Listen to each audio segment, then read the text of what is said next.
나는 올해 52이다. 사람들은 나를 성실한 중년이라 부른다.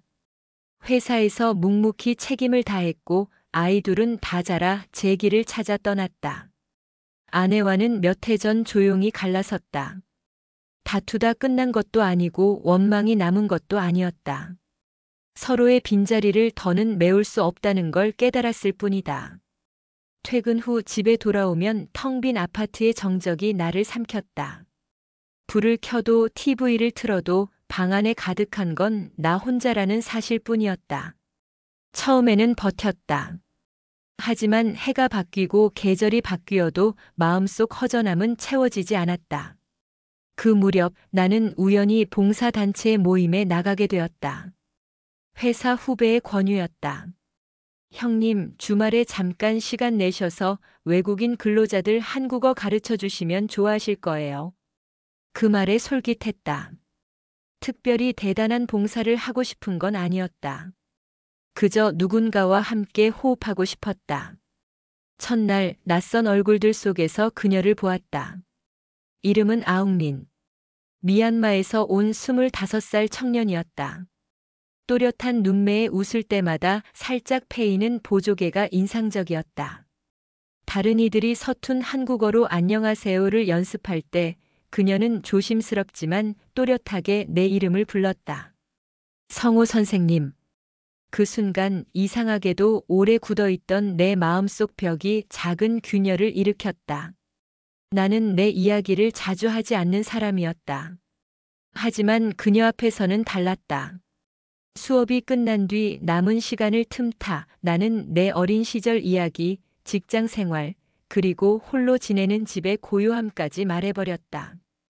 그녀는 한국어가 서툴러도 진심으로 귀 기울여 주었다.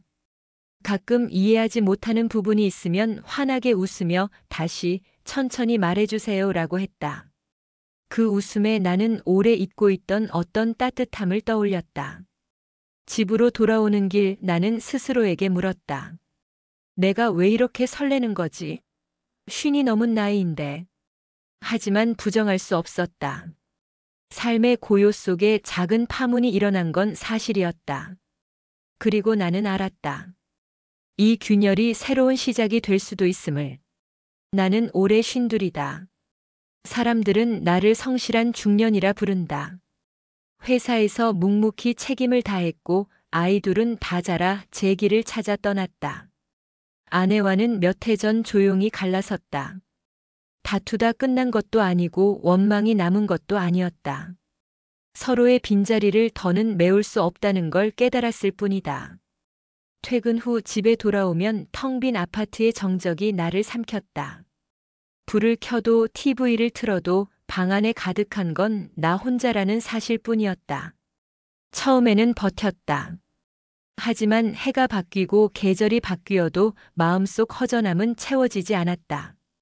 그 무렵 나는 우연히 봉사단체 모임에 나가게 되었다. 회사 후배의 권유였다.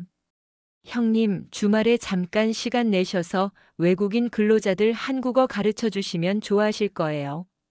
그 말에 솔깃했다. 특별히 대단한 봉사를 하고 싶은 건 아니었다. 그저 누군가와 함께 호흡하고 싶었다. 첫날 낯선 얼굴들 속에서 그녀를 보았다. 이름은 아웅린. 미얀마에서 온 25살 청년이었다. 또렷한 눈매에 웃을 때마다 살짝 패이는 보조개가 인상적이었다. 다른 이들이 서툰 한국어로 안녕하세요를 연습할 때 그녀는 조심스럽지만 또렷하게 내 이름을 불렀다. 성우 선생님. 그 순간 이상하게도 오래 굳어있던 내 마음속 벽이 작은 균열을 일으켰다. 나는 내 이야기를 자주 하지 않는 사람이었다. 하지만 그녀 앞에서는 달랐다. 수업이 끝난 뒤 남은 시간을 틈타 나는 내 어린 시절 이야기, 직장 생활, 그리고 홀로 지내는 집의 고요함까지 말해버렸다. 그녀는 한국어가 서툴러도 진심으로 귀 기울여 주었다. 가끔 이해하지 못하는 부분이 있으면 환하게 웃으며 다시 천천히 말해주세요라고 했다. 그 웃음에 나는 오래 잊고 있던 어떤 따뜻함을 떠올렸다. 집으로 돌아오는 길 나는 스스로에게 물었다. 내가 왜 이렇게 설레는 거지? 50이 넘은 나이인데. 하지만 부정할 수 없었다. 삶의 고요 속에 작은 파문이 일어난 건 사실이었다. 그리고 나는 알았다. 이 균열이 새로운 시작이 될 수도 있음을. 아웅린과의 만남은 어느새 내 삶의 가장 큰 위로가 되었다. 퇴근 후 집에 돌아와도 더는 공허하지 않았다. 토요일만 기다리며 하루하루를 버틸 수 있었다. 그녀와 함께 김밥을 먹고 한강을 걸으며 한국어와 미얀마어를 주고받는 그 짧은 시간이 내겐 세상 가장 값진 순간이었다. 그러나 시간이 흐를수록 나는 현실을 외면할 수 없었다. 회사 동료가 내 주말 일정을 묻자 나는 얼버무렸다.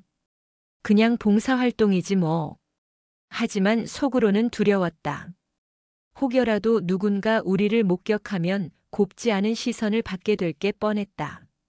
50이 넘은 남자와 25 이주 노동자의 만남. 사람들은 결코 사랑이라는 단어로 이 관계를 보지 않을 것이다. 더 큰 문제는 그녀의 삶이었다. 아웅리는 매달 고향에 돈을 붙였다.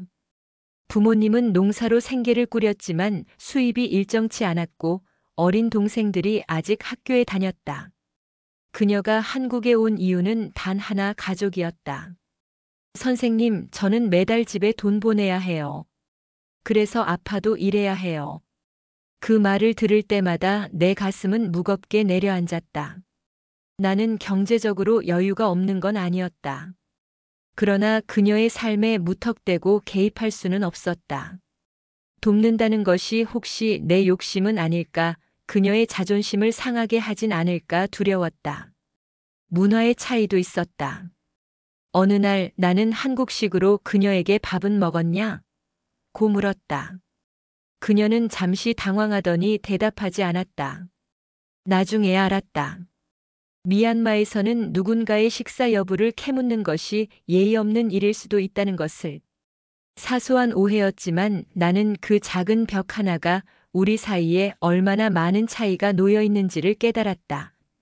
그날 밤 나는 술잔을 기울이며 스스로에게 물었다. 내가 감당할 수 있을까?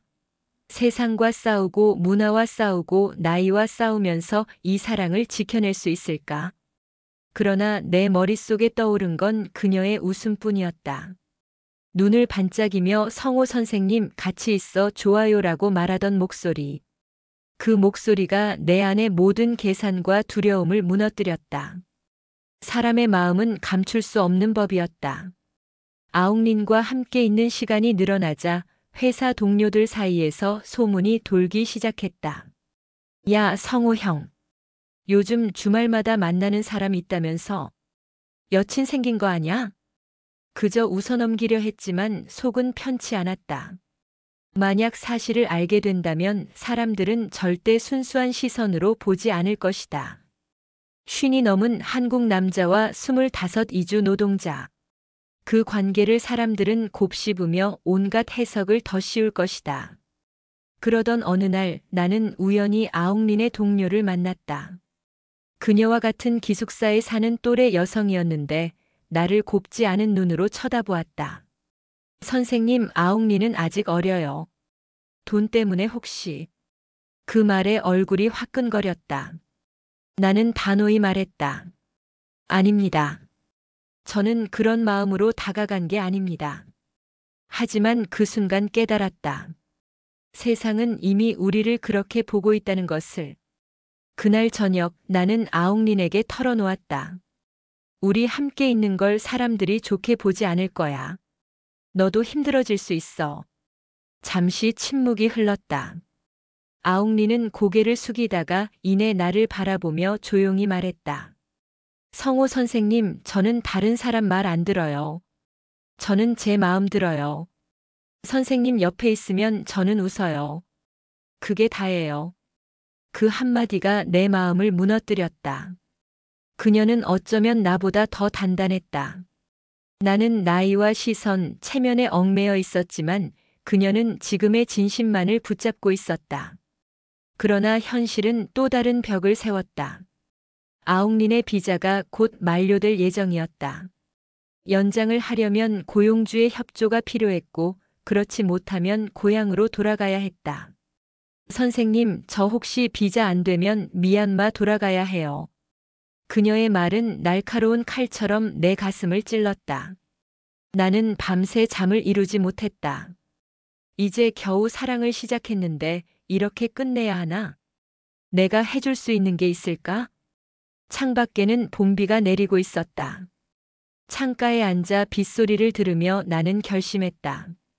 설령 세상이 반대하더라도, 설령 수많은 장벽이 앞을 가로막더라도 나는 이 사랑을 지켜내기로. 비자가 연장되었다는 소식을 들은 날, 우리는 한강을 함께 걸었다. 밤바람이 차가웠지만 그녀의 손을 잡은 순간 더 이상 추위는 느껴지지 않았다. 성우, 이제는 선생님 아니죠. 그녀가 내 이름을 부르는 순간 오래 닫혀있던 마음이 풀렸다. 나는 조심스럽게 그녀의 얼굴을 바라보고 천천히 입을 맞추었다. 처음엔 어색하고 떨렸지만 곧 서로의 호흡이 하나로 이어졌다. 그동안 말로 다 하지 못한 감정들이 그 짧은 순간에 모두 전해졌다. 그날 밤 우리는 한 집에서 같은 시간을 보냈다.